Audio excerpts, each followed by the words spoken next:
It is so hot on this side of the world. That's why I'm looking like I'm on a beach. And today I wanted to come on my channel, University of Lisle, to just chill out, drink some water, some H2O, and just hang out. Maybe share a message or two, depending.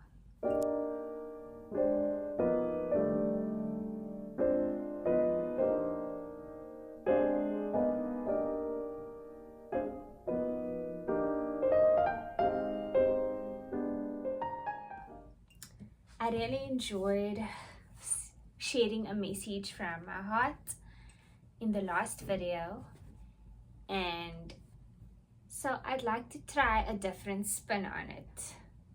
But first,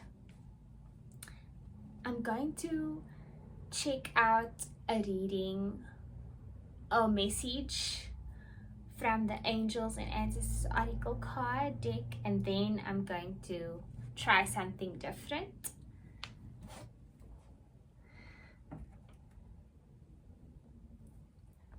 So you can just imagine chilling out, hanging out, with your friend. You guys are just sharing beautiful messages with each other. This is what the session is. It's just a chill session, and the aim of this message is to share hope, share encouragement, and share peace.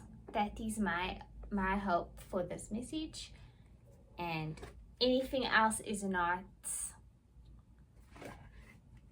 welcome. Any negativity, not into that. So I'm gonna start with a card from this Angels and Ancestors Oracle deck. Just a general message on what message do we need to hear today?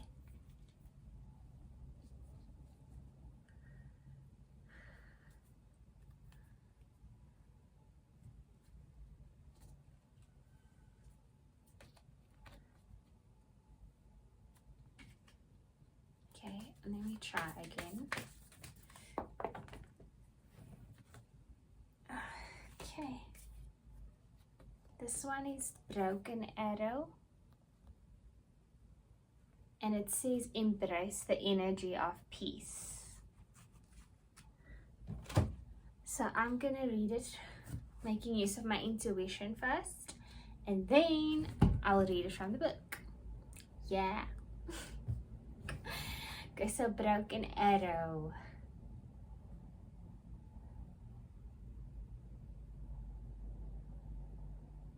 Embrace the energy of peace.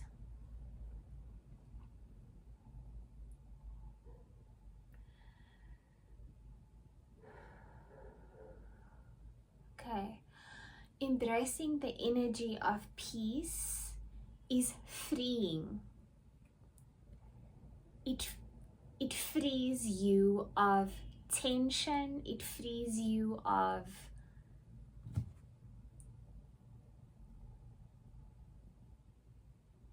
grudges. It frees you when you embrace the energy of peace. I know there are moments in our lives with other people, and at times the way that the world is set up, it's quite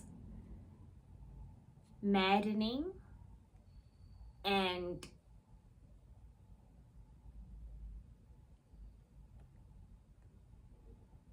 at times it can be triggering if someone undermines you, if someone speaks down on you, if someone doesn't respect you, or if someone deliberately tries to irritate you, annoy you, or make life difficult for you. at times the next best thing is to just get back at that person and go to war and get back at them.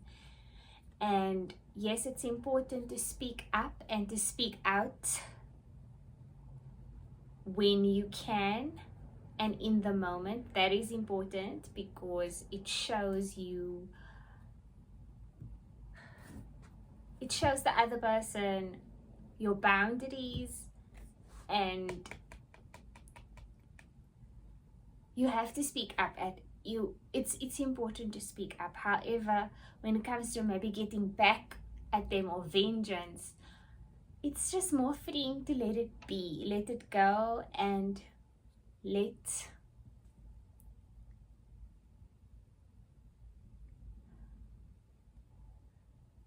it be. Let God deal with it, or let karma deal with it. You can take that situation and try to find out, understand, why is it so triggering to me, and is there something that I can do, is there something that I can take responsibility for to not be so reactive, but rather to see, okay, how can I avoid this situation or this person, or how can I overcome this trigger? That's what I'm getting from this card. Then I'll read it from the book, which is by Kyle Gray, Broken Arrow. Okay.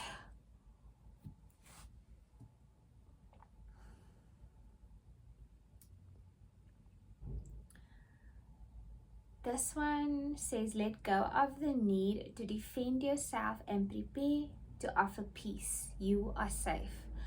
Just as the arrow card symbolizes defense and protection, the broken arrow card symbolizes peace. In Native American traditions, a broken arrow would mean that tribes were no longer fighting one another, but were making alliances. When you see a broken arrow in a meditation, vision, dream, or reading, it is a message that you no longer need to fight because peace has arrived. This is a powerful symbol of harmony, serenity, and community. The extended message: if you have been exposed to a situation in which you have felt the need to protect yourself or defend what you feel is right, know that this is now coming to an end. With the arrival of the broken arrow card, you are being guided to know that the energies of light are entering to wash away all the darkness. You can drop your shields and protection. You are now in a situation that will honor you and honor your needs. Arguments are ending and disagreements are being resolved. Prepare to talk things through and offer the peace that you would like to enjoy in order to move forward in a more fearless way.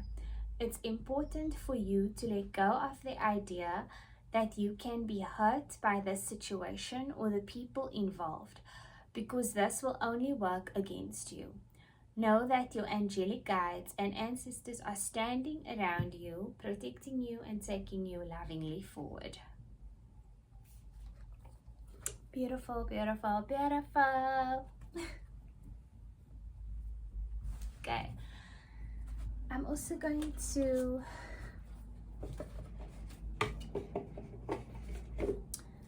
randomly read a message from the Sacred Geometry book. And let's see what we're getting from this book.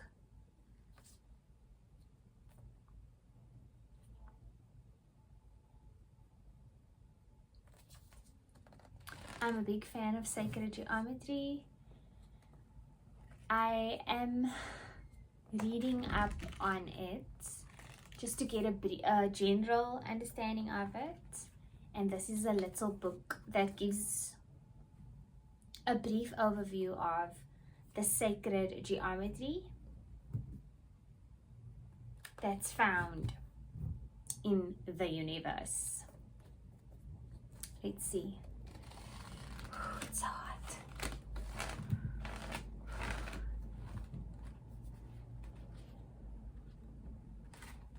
Okay. I've opened up here on Kepler, the snowflake, and the bee.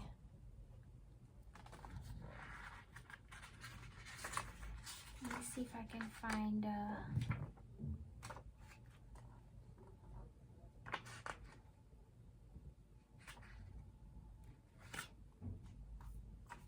Okay, I'm just going to read this passage. In 1611, Kepler wrote an essay entitled On the Six-Cornered Snowflake. Kepler couldn't decide what to buy as a Christmas gift for a friend. Noticing a snowflake on his coat, he wondered at its six-cornered symmetry. Why should a snowflake fall with 6 corners and not 5 or 7? The beauty of the snowflake inspired him to reflect on a range of structures considered beautiful in nature. He considered flowers, the Fibonacci sequence, and growth patterns. He examined the arrangement of seeds in a pomegranate, the geometry of tessellation, and the architecture of beehives. The cells in which bees live are hexagons, which tessellate perfectly to make best use of space.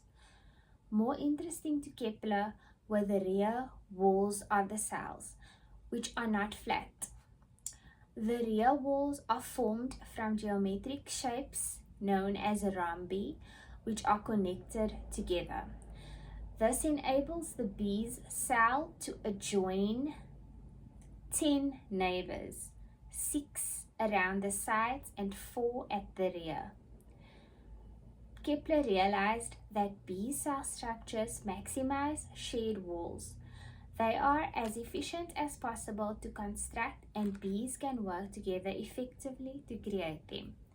Kepler took his observations about bee cell architecture and devised a new solid figure constructed of 12 rhombi, which, just like the cube, can fill 3-dimensional space without any gaps. This is known as Kepler's rhombic dodecahedron. When Kepler examined the cosmos, he saw divine and geometric patterns everywhere. He saw the movement of the planets, the cities of bees, and the structure of a single snowflake as evidence that sacred geometry underpinned the whole of creation. And that Christmas present, what better than a snowflake, a little star fallen from heaven? Okay.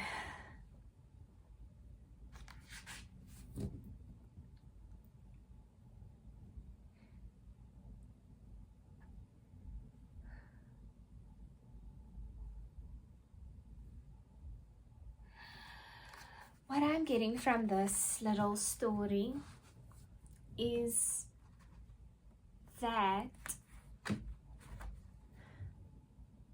follow your curiosity. Be curious about the world around you, especially that which you find interesting. Be curious. Curious. Then let's just check another random message from my Doodle notebook.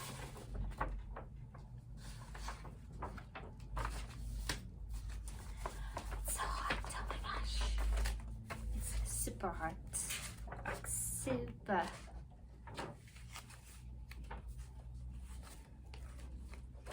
Okay. I've got this doodle paper here and it says you exist. You exist.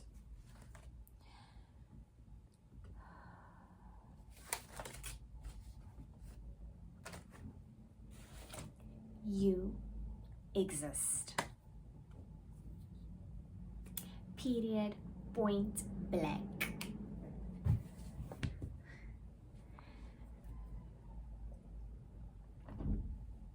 I don't have anything else to say, and I hope today's chill session did not make you sleep.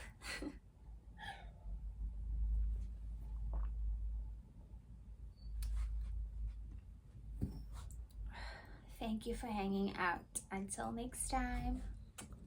Bye. Hi. A little over 8 months ago, I decided to follow my curiosity and excitement to learn to draw. And I decided to become a student of art through the Milan Art Institute. This is how it started, this is my first painting. And a few months later, I am now able to paint in oil, and I'm able to draw. This is what I'm able to do right now, which is really exciting. And this program is a combination of all the best ingredients. The best lecturers have been professional artists for 15 years, and they cover business and they cover into developing your voice. If you're interested, click the link in the description. You won't regret it.